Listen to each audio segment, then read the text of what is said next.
Testing one, two, testing one, two. I think we got it. Okay, awesome.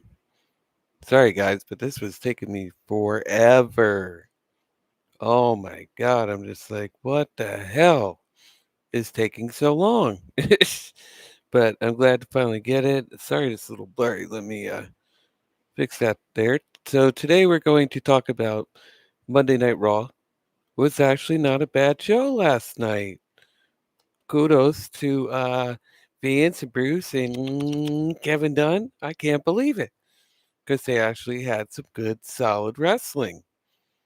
Now, granted, the end was terrible with Edge and Beth Phoenix and Miz and Maurice.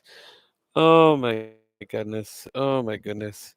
But that was terrible, man. That was absolutely terrible. But anyways, we're gonna get into it, guys. Please subscribe if you're new to the channel. I'd really, really appreciate it. And turn the bell on for all notifications. Leave a like down below as well, and that would really, really help out the video. So I'm gonna get my notes here, and we're gonna get started with the Raw review. And if everything goes well with this today, we're going to do Royal Rumble preview predictions maybe later tonight. So let's see how this works. I just want to make sure the sound and everything goes up to par. So, with the Royal Rumble less than a week away, Raw landed in Toledo, Ohio for the go home edition of the show. Despite it being the final build to one of the biggest events of the year, very little happened to build any Royal Rumble matches. Well, that much I agree with.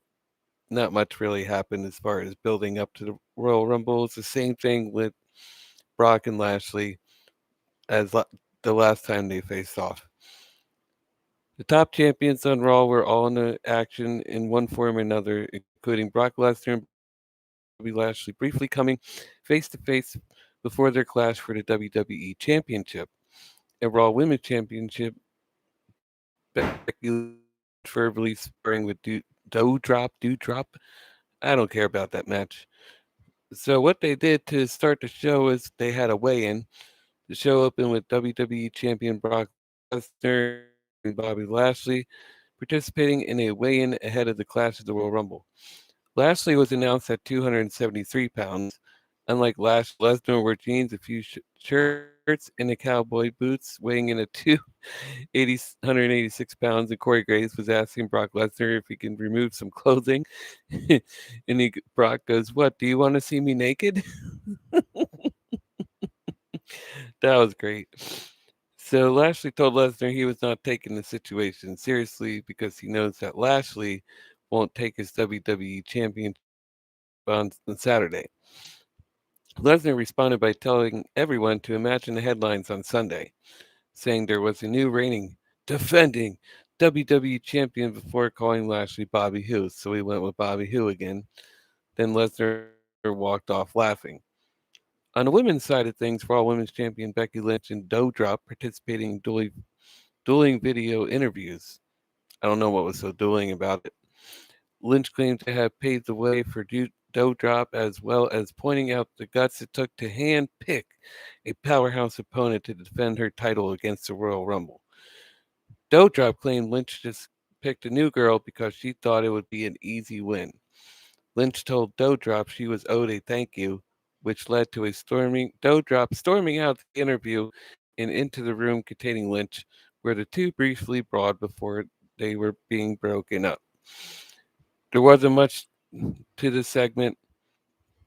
I really don't really care for it. But here's the results.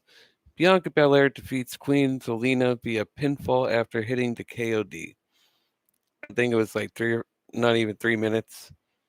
I mean, come on, Zelina, this Queen Zelina thing really needs to end. Nobody cares. Literally, nobody cares. I'm sorry, Vance, and I'm sorry, Bruce, but nobody gives a shit. So please cut the antics and get rid of this gimmick. We had a very good match between Kevin Owens and Damian Priest, and Kevin Owens won via disqualification.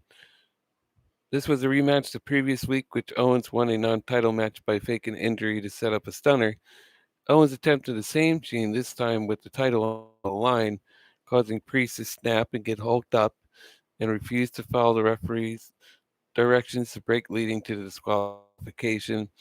And after that match backstage, Sonya Deville was speaking with Mr. Damian Priest, telling him he can't do that. He'll get suspended, he'll get fined, or even more serious consequences.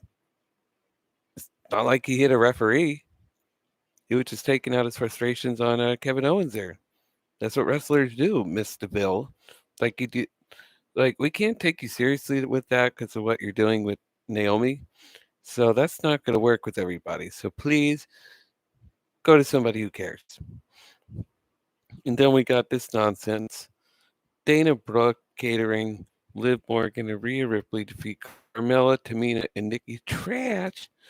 Hi guys, I'm Nikki Trash. Via submission when Rhea locked Carmella in a reverse cloverleaf. After the match, Nikki blindsided Ripley, getting the better of her once again. Then we move on to the spelling bee. RK Bro, hey, RK Bo. RK Bro defeats the Alpha Academy. Gable was the only man to misspell his words, spelling dissolution instead of delusion. When he cut off the definition of the word to call himself Mr. 4.0, the academic challenge will extend for 2 more weeks, with the winner of each week getting to pick the competition of the following week, which, of course, Matt Riddle decided to do a scooter race. Oh boy. But anyways, Chad Gable was perfect here. He's playing a really good heel. I enjoyed Chad Gable, and we had a good match after that. So, and that was Randy Orton defeats Chad Gable via pinfall after an RKO. Orton challenged Gable to the match following the spelling bee. Here's match of the night, hands down match of the night. AJ Styles defeats Austin Theory via pinfall after a phenomenal forearm. Vince McMahon told Theory earlier in the night that he needed to finish off Styles and return with a good selfie, but Theory came up short in the end. I mean, it's AJ Styles. The match went a good 10, 15 minutes, I believe, and I have no complaints. I mean, this match was awesome. It was a very, very good match. Then the Mysterios defeat the Street Profits via pinfall when Rey Mysterio pin Montez Ford with the roll up. And there we go with the fruit roll up. And then Rey Mysterio decides to throw Dominic out of the ring, saying, well, I got you this time. Then the Profits succeeded to do the same thing. And then we get Dolph Ziggler, Bobby Roode, Robert Roode, whatever he's calling himself these days. And there are two, and they all brawl and try to throw each other out of the ring. We don't need a sample like this to know what the Royal Rumble is. I mean, a lot of us already know what the Royal Rumble is. So come on. Really? Come on. I don't get it. Wait a minute here. This is supposed to go up. All right, well, let me finish it and see if anything happens. So, Edge and Beth Phoenix interrupted Maurice's birthday celebration. We all knew that was coming. The Great Couple destroyed the security team is had hired to protect the celebration, sending a final pre-Royal Rumble message. And that's how the show went off the air. So it was actually a good night of wrestling, but as far as entertainment goes, Bobby and Brock was it. I'm sorry. That was the best part of the night. You can disagree with me. I'm sorry. But we're going to see. I need to test this to see if this actually